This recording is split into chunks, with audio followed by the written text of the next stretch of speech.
Hello. Hi guys, happy Monday. Trust that all is well with everyone. It is the final Monday in the month of May. We are soon going to cross over into the 6th month of the year, believe it or not. We are at the halfway mark for 2023. I hope that brings with it excitement and joy and a sense of wanting to accomplish all those things that you will have listed on your vision board, listed on your to-do list throughout the month, listed as priorities, things that are urgent, not so urgent. I hope that your systems and routines that you would have implemented over the past couple months are serving you well, and now that you're in the 6th month, you realize, all right, great, I'm getting a full handle of things, and I think I'm managing and figuring it out, and I think that this working out, this looking like this it. So I hope you are in that state for me right now, not cooking my meals for the week. I can't go back to the everyday cooking, trying to figure out every day. I'm gonna do it in 2 days, Thursday, Friday, we cook for the week, and we had that to study again. So I don't think that I could go back to my previous routine. This is it here for me right now, because there's so much other things that I want to do, so much other things that I plan on doing, that I need to create space, create the time in my 24 hours to use those hours wisely, and to ensure that at the same time I'm able to still pour back into myself, still take time to pay attention to the children, to pay attention to everything that is taking place in my life, to give each thing its much needed attention. So I don't think I could do it. So I'm hoping that by this time, as we enter into June, that you're feeling a sense of getting a handle on your 2023. It may not always feel like that. Sometimes you might just think to yourself, Father, who is this? So if that is you, we still have 6 months to get it together, 6 months to figure out, 6 months to probably talk to a friend, talk to somebody to find out, hey, girl, I don't know, you seem to have a lot of things on your plate, but somehow you're looking like you've figured it out. What it is you just do.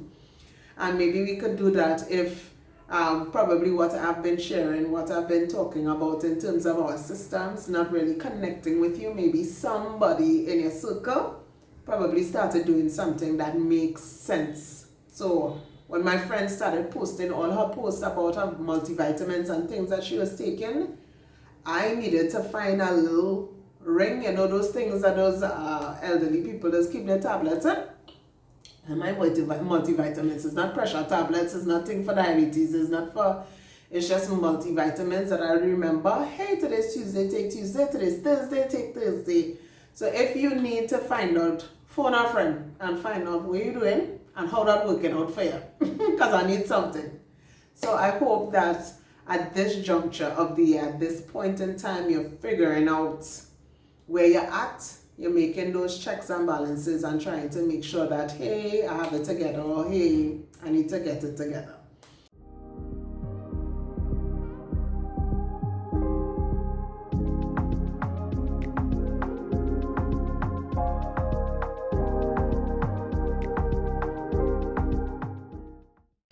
So today, I want to continue from where we left off. So I know we spoke about the disasters that could take place in life, and last week we spoke about the aftermath and the cleanup and what is required, and that you before the disaster will not look like you after the disaster, because so much would have changed, and outwardly, inwardly, etc., etc. So now that we have reached to the point where we've come to terms with, okay, so right, Storm Brett pass, Ivan pass, this tornado, this earthquake, this tsunami came and disrupted my normal. What do we do now, and how do we go forward? How do we build? How do we construct something, a better version of what we would have had before? And how do we do that successfully? How do we navigate our way out of this disaster? This start giving me PTSD every time rainfall. I'm feeling like, oh God, I'm going to flood out again, or oh God, this going to happen, or that going to happen. Whatever it is that might trigger you into a oh God moment, how do we even through that go forward and go forward in a way where we're able to do it successfully so that we're able to help someone navigate their way through their own storm, flood, tsunami, etc. So I read Nehemiah and I read Kings, and there are a few particular verses in those books that really struck me. But before that, I thought about all the, so like St. Vincent recently had their volcano erupted and it was all hands on deck. The Caribbean came through. Our country here sent, soldiers, sent nurses, sent food, sent water, sent the things that was necessary. And I dealt with the youth group on Thursday gone about your circle and the people that you keep around you. And it is so important sometimes to ensure that whoever is influencing you, whoever is in close proximity is powerful because it impacts and influences you. I kept telling them that. And so you may not have the resources in terms of the experience, in terms of this is now happening to me for the first time and I don't know how to navigate my way through it, but I have this friend that I can take counsel from. I have this friend that will be able to guide me through this horrible situation. And so you might need a Caribbean neighbor like St. Vincent did to help you navigate the way forward and to help you to rebuild and to renovate and to construct and to move forward into a beautiful human being who had an experience but did not allow that experience to destroy her or him mentally, emotionally, or otherwise. Don't want to keep us too long. So I read the two passages. Well, I read one first, so I'll read that. So I read Kings, and I'll get to that. So these individuals were building, right? Solomon, who was David's son, had the responsibility because of how David lived his life, and so on. God said that you will not build my kingdom, my temple, your son. Your heir will do it. So Solomon is now king after the death of David, and in chapter 5, verses 4 to 5, speaks about how the peace that Solomon was experiencing and was able to build. So clearly he wasn't going through no disaster, nothing troubling him, nothing frustrating him, nothing. All was well in his world while he was building.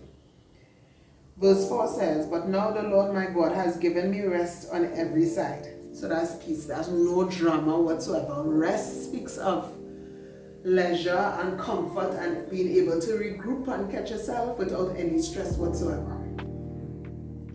"But now the Lord has given me rest on every side. There is neither adversary nor evil occurrence."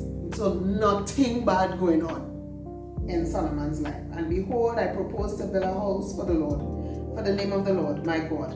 As the Lord spoke to my father David, saying, your son whom I will set on your throne in your place, he shall build a house for my name." And I said to myself, this does seem to be our portion here on the planet at this time. We don't always have rest on every side, no evil occurrences taking place. We don't seem to have these things going on with us regularly. And so it's more of the other side. And I said to myself, but I need to find somebody who is building or rebuilding and constructing under pressure situations, under calamity, under devastation, under this not working out, and I'm just trying my best here, God, under them kind of situations. So I went over to Nehemiah because I remember he was building, but he was under pressure. So in Nehemiah chapter 4, verses 15, I'll take it from 15. Should I, boy? Let me take it for from verse 12, right? Already focusing on 16 and 17. But I'll take it from 12 for smoother reading, as my bishop would say. So we'll get the gist of the story now. So the walls around that place was destroyed, and they needed to build back the walls because the enemies were, if you have no walls, nothing surrounding, no fence, us normal here, you have nothing marking off your boundary, nothing blocking off, no burglar proof, we ain't that. Any and anybody will be able to come into your place, right? So Nehemiah wanted to rebuild the walls so that they may be able to have a defense against their enemies. Verse 12 says, so it was when the Jews who dwelt near them came, that they told us 10 times, from whatever place you turn will be upon us. Therefore I positioned men behind the lower parts of the wall at the openings, and I set the people according to their families, with their swords, with their spears, and with their bows. And I looked and arose and said to the nobles, to the leaders, and to the rest of the people, do not be afraid of them. Remember the Lord great and awesome, and fight for your brethren, your sons, your daughters, your wives, and your houses. And it happened when our enemies heard that it was known to us that God had brought their plot to nothing, that all of us returned to the wall, everyone to his work. Verse 16. So it was from that time on that half of my servants worked at construction, while the other half, so they put in strategies in place here to continue constructing and continue building. Half held their spears, while the other half, they must start over. So it was, verse 16, from that time on that half of my servants worked at construction, while the other half held the spears, the shields, the bows, and war armor. And the leaders were behind all the house of Judah. Verse 17, those who built on the wall and those who carried burdens loaded themselves so that with one hand they worked at construction, and with the other hand they held a weapon. Don't ask me how. Them perform that kind of activity knowing fully well that you had to balance a bucket of cement and a sword in your hand, or a shovel with gravel and a sword in your hand. I know how they did it, but clearly they had a plan and a strategy for the construction that needed to take place. I am saying all of that to say that after the disaster would have shaken your life more than you could possibly imagine, caused displacement, you feel as if everything that you knew before no longer is, and now you are, well, we're just out here. I have no house, I have no shelter, the wind went with my roof, the wall break down because and flood come in, so I don't have no furniture, you're just displaced. You no longer have nothing that gave any kind of comfort and security. Disaster took place, disaster struck where you were, and you are now having to deal with the aftermath and scrape up wherever I could scrape up to see how we're moving on from here. I just want to encourage us that as we seek to build, that we build with the mindset that because nothing not up right now, the enemy will try to find some way possible to see if he could make a dent. A dent to cause more frustration, to see what he could come in and steal, kill, and destroy that he didn't already try to do with the first wind. And you are now left trying to defend and build at the same time. How are we doing this, God? How are we doing this? I'm not like Solomon. I don't have peace on every side, and I'm required. The situation requires me to build for awe and to build and construct at the same time. So to build and repair and to maintain and to fix something that has been broken down, beaten up, and to still do that, still ready for fight, still ready to defend, still ready to conquer, still ready to attack at any point in time. We could only do that with the help of the Almighty God. The Holy Spirit Help Your Child moment is for that. Because there's no way you can, sometimes to just finish a task requires all of your concentration. And now you are saying to me, Melina, from what you just read, to not just build, but to build and be prepared for war at the same time. So build my business and prepare for the days that mightn't have plenty. So build my business and prepare for the lack of encouragement, the lack of support, the individuals that might want to tear you down because they don't find you deserve what you have, and you're trying to figure out what exactly you're looking for, because I'm really still trying to build this thing.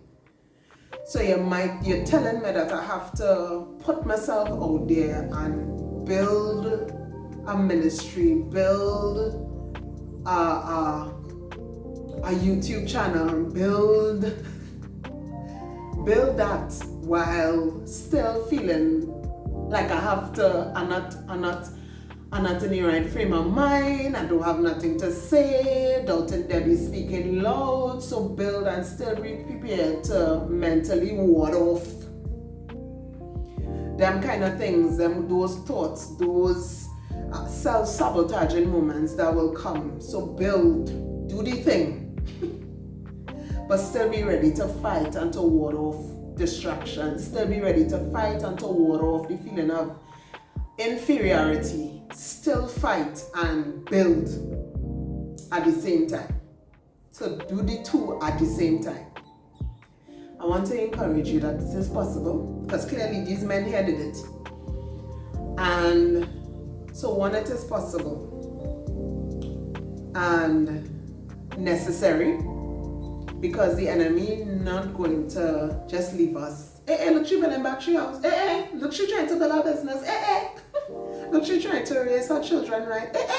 But it's looking like she trying to do all these things, and like she trying to walk out the purpose of God in her life. Like she trying to use the gifts of the Spirit that God has placed on the inside of her. Like she trying to make her business a vehicle to get the word of God out to people. That is what she doing?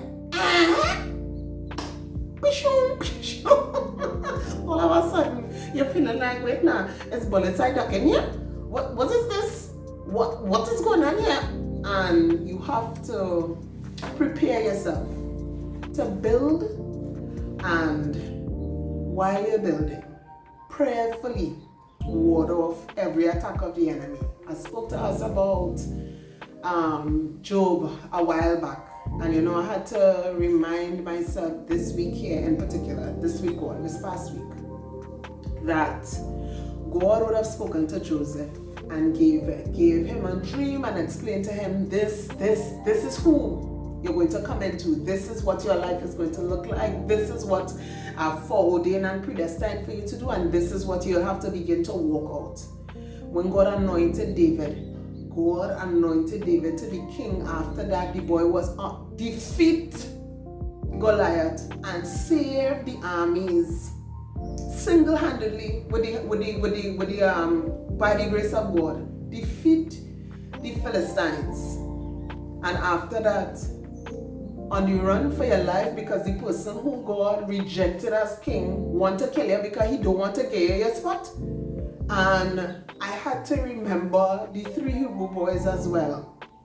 Doing right, doing what they were taught, doing what they knew when Israel was together before they were shipped off to Babylon. Doing what they learned, what they taught, what their parents would have told them, keep this law, keep it, don't break it, keep this law. Doing that. And for that, you end up in a fiery furnace. And I said Joseph tried his best. The boy, all he wanted to do was please God. So instead of sinning, he said, I'm running out of here, prison 2 years. Before anybody remember you. And I was forced to remember, I forced myself to remember that, hey, God never delivered these people out of the mess. And that he didn't prevent the 3 Hebrew boys from being thrown in the fiery furnace. He let them go inside there and then decided to show up in the fire. David was never saved, but he had Jonathan as a best friend who kind of helped him meander his way around all Saul's attacks against his life. But God didn't prevent the attacks from coming. He didn't prevent the fights that he had to fight. He didn't prevent none of that. And then goodly Joseph. Goodly Joseph, all the boy was trying to do was live out the will of God for his life. That's all. And he was going to be that, and all that God spoke to him and showed him in his dream that more or less you are going to be my administrator. He ended up in Potiphar's house, administrator. He ended up in jail, administrating. He ended up, when he finally got to Pharaoh, administration. And so, do what God has called you to do. Even if you're in the fire, even if you're on the run and you're feeling like you're running for dear life, operate, function, build, throw up cement, plaster your wall with sword in hand, dealing with whatever God would allow to build the character that he wants to build on the inside of you, for when you come into whatever it is he has called you to. And it is not easy, because I'm sure David wanted to tell God, why in heaven's name you didn't just leave me with my sheep and them? Why you didn't just leave me with my sheep? And I'm sure Joseph probably said to himself, if daddy didn't send me to check on them boys, I would have never end up in the pit and be sold. If daddy didn't send me, I would have been good.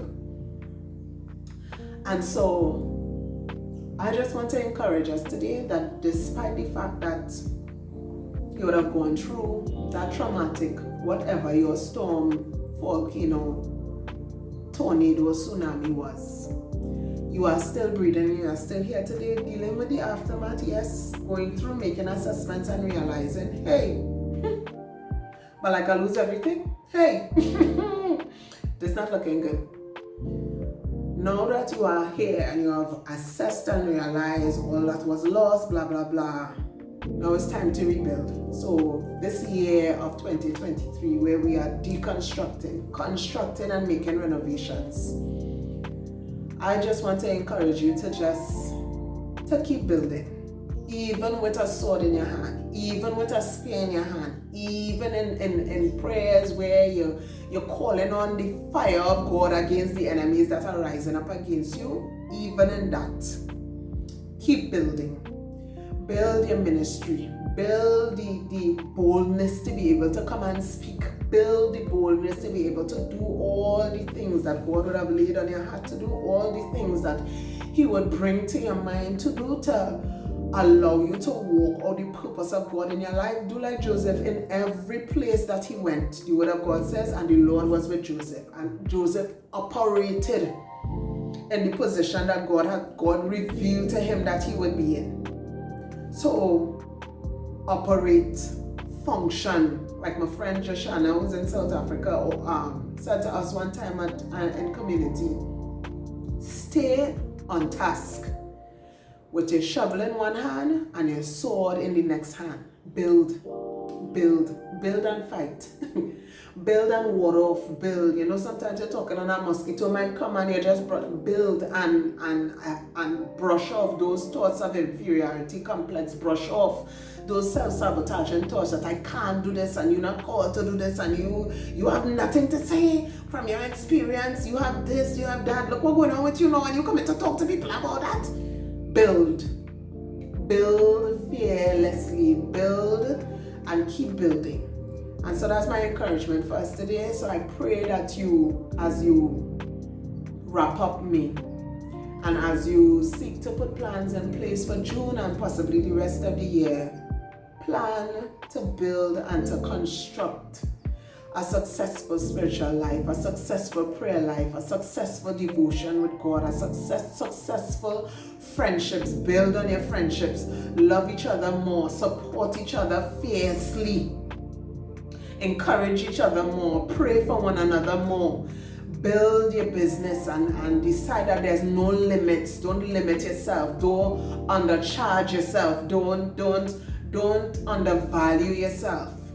Remember who you are. Remember whose you are. Our last session there at my friend's conversation amongst royals seminar that she had with the ladies incubates a mindset that says, even though this is not pleasant, even though this is not great, I'm going to continue to build.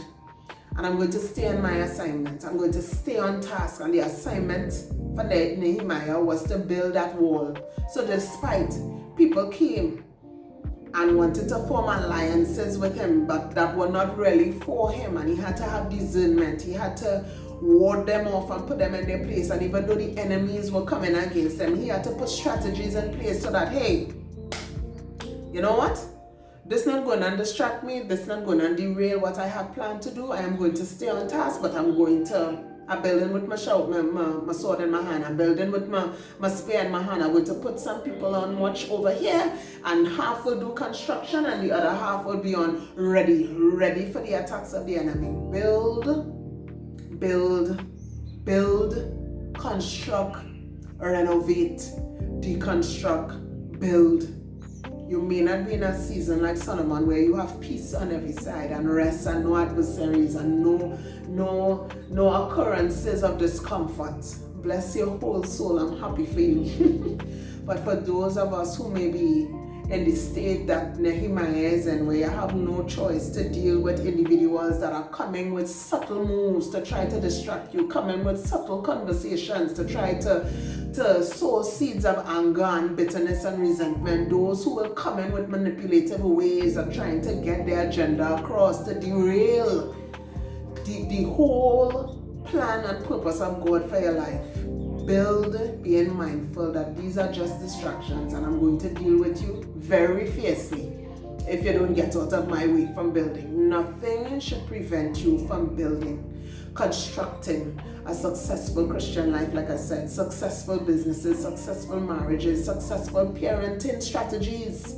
Build strong relationships with your children, build strong character on the inside of them, reinforce them, build them up. Build all those things that you have in your hands, that God has placed in your hands to do. Build, and keep on building. I don't want to go to 30 minutes, so I'm saying goodbye, and I'm wishing you all a fantastic week. I'm hoping that you would take some time to construct a plan so that you know, all right, this is the plan that we're working with, and this is what we're looking to build here. So I pray that you'll put plans in place, that you'll put drawings in place so that you're able to follow it. Habakkuk says to write the vision and make it plain so that those who see will be able to run with it. So draw up your plans, write the vision so that you will know you're not building by guess. So build. My encouragement for us this week is to stay on task and to keep building. Bye, everybody.